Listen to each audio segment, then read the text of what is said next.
सोचिए, एक नया शहर, एक नई नौकरी और एक सपना। ये कहानी है एक 22 साल की लड़की के सपने की जो एक भयानक सच में बदल गया।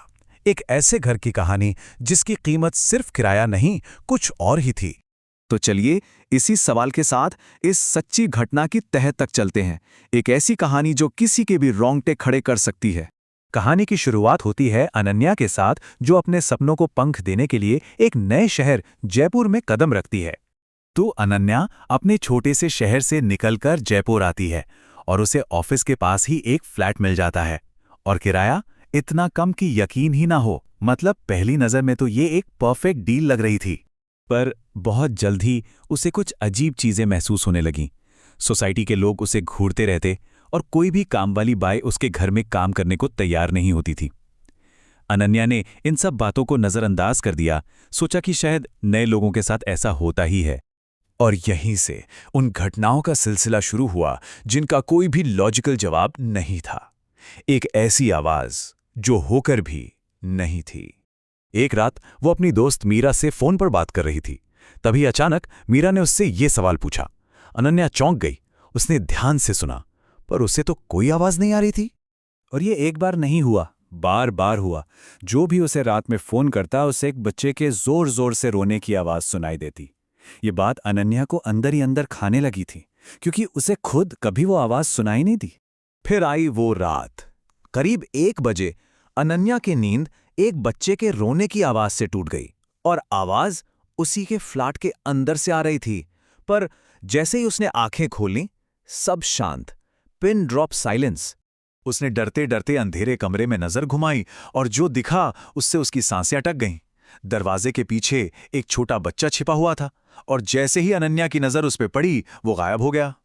अनन्या उसके पीछे भागी, पूरा फ्लैट छान मारा, पर वहां कोई नहीं था। जब वो हाफते हुए वापस अपने कमरे में आई तो उसकी नजर ड्रेसिंग टेबल के शीशे पर पड़ी और वहां किसी छोटे बच्चे के हाथों के लाल निशान थे। उसने कांपते हाथों से उन निशानों को छुआ और उसकी रूह कांप गई।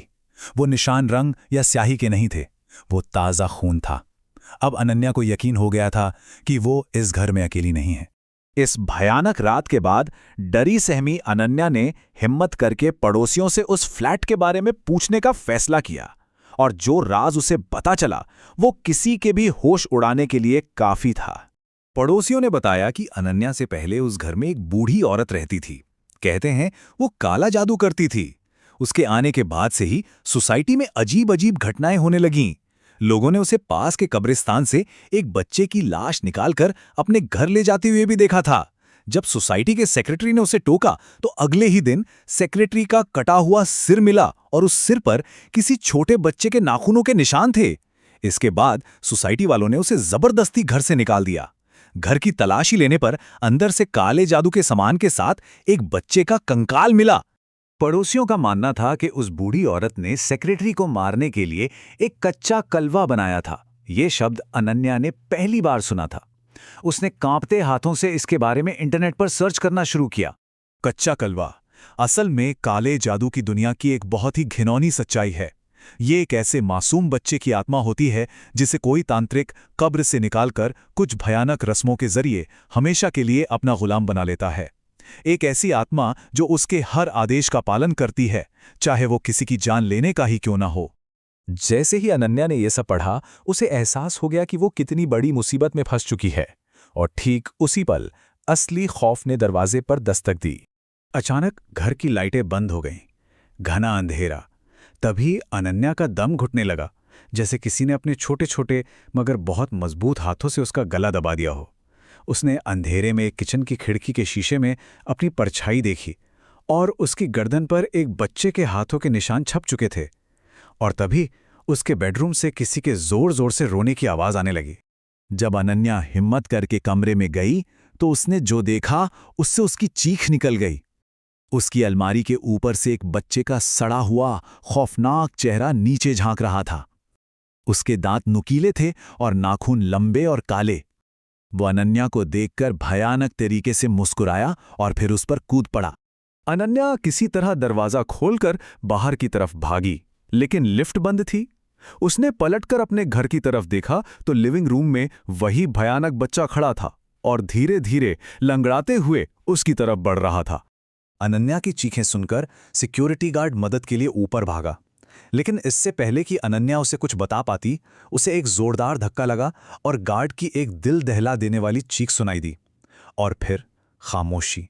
जब अनन्या ने कांपते हुए ऊपर देखा तो उसकी बालकनी पर वही बच्चा खड़ा था, लेकिन इस बार उसकी आंखों से आंसुओं की जगह खून बह रहा था और नीचे जमीन पर उस सिक्योरिटी गार्ड की लाश पड़ी थी। उस रात पूरी सोसाइटी में हंगामा मच गया। जो डर अब तक सिर्फ अनन्या के फ्लैट तक ही था, वो अब मौत बनकर सबके सामने आ चुका था। अगली सुबह एक जानकार को बुलाया गया, जिसने ये पक्का कर दिया कि उस घर में एक बहुत ही खतरनाक आत्मा को कैद किया गया है। अनन्या ने उसी दिन वो फ्लैट और वो शहर हमेशा के लिए छोड़ दिया और उस घर को सरकारी तौर पे हमेशा के लिए सील कर दिया गया। अनन्या उस घर से तो निकल गई, लेकिन कहते हैं कि आज भी किसी छोटे बच्चे के रोने की आवाज उसे अंदर तक दहला देती है। सवाल यह है कि कोई ऐसे खौफ से कभी सच में बाहर निकल पाता है?